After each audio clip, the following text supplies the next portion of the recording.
Functional seizures.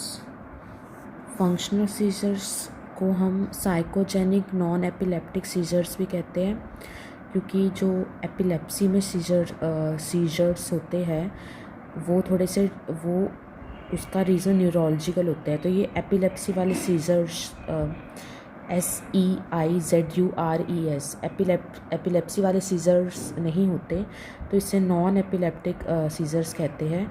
और इसका जो ओरिजिन होता है वो साइकोजेनिक होता है, मतलब साइकोलॉजिकल होता है, कुछ न्यूरोलॉजिकल नहीं होता।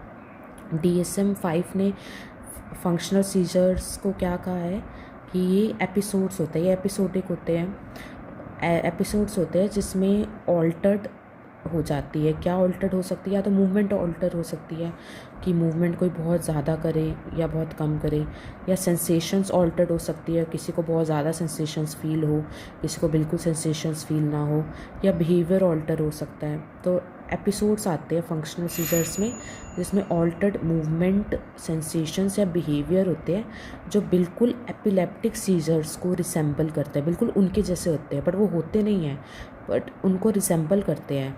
बट असली में उनका क्या कॉज होता है? असली में वो एपिलेप्सी नहीं होती, तो उनका कॉज कुछ साइकोलॉजिकल मैकेनिज्म्स होता है, ना कि न्यूरोनल डिस्चार्जेस होता है जो मेनली एपिलेप्सी में पाया जाता है। इनका कारण साइकोलॉजिकल मैकेनिज्म्स होते हैं।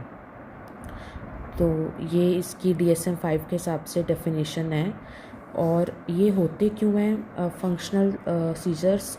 या तो ये कुछ ट्रॉमा या चाइल्डहुड अब्यूज़ की वजह से हो सकते हैं कि बचपन में कोई ट्रॉमा हो। ये बच्चों में भी पाए जा सकते हैं, बड़ों में भी पाए जा सकते हैं। तो कुछ बचपन में, कुछ क्योंकि असली के सीजर्स तो हैं नहीं, तो असली में तो जो एपिलेप्सी होती है वो एक उनका तो न्यूरोलॉजिकल ब्रेन की वायरिंग में एक प्रॉब्लम होती है, पर इसमें ऐसा नहीं होता। तो ये कुछ ट्रॉमा, कोई चाइल्डहुड अब्यूज़ हुआ हो कि किसी भी काइंड का, उसके वजह से हो सकती है। कोई एक्यूट स्ट्रेस हो गया हो, थोड़ी देर के लिए स्ट्रेस आ गया जो कि बहुत ज़्यादा हो, कि कोई किसी के क्लोज वन की डेथ हो गई, कोई बहुत ही एक्यूट स्ट्रेस आ गया हो, तो उसमें हो सकते हैं। और फंक्शनल सीजर्स जो होते हैं मेलिंगरिंग या फेकिंग नहीं होता, पेशेंट जानबूझ के नहीं कर रहा होता, वो मेलिंगर नहीं कर रहा होता कि किसी चीज़ से बचने के लिए, कि बच्चा कर रहा है तो स्कूल ना जाने के लिए, उसको वो इंटेंशनली नहीं कर रहा होता।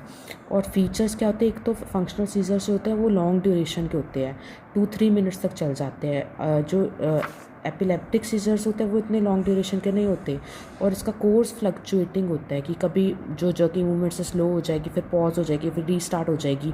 रिदमिक टॉनिक क्लॉनिक नहीं होता। आइज़ बहुत टाइटली क्लोज होती है फंक्शनल सीजर्स में, जो असली में नहीं होती।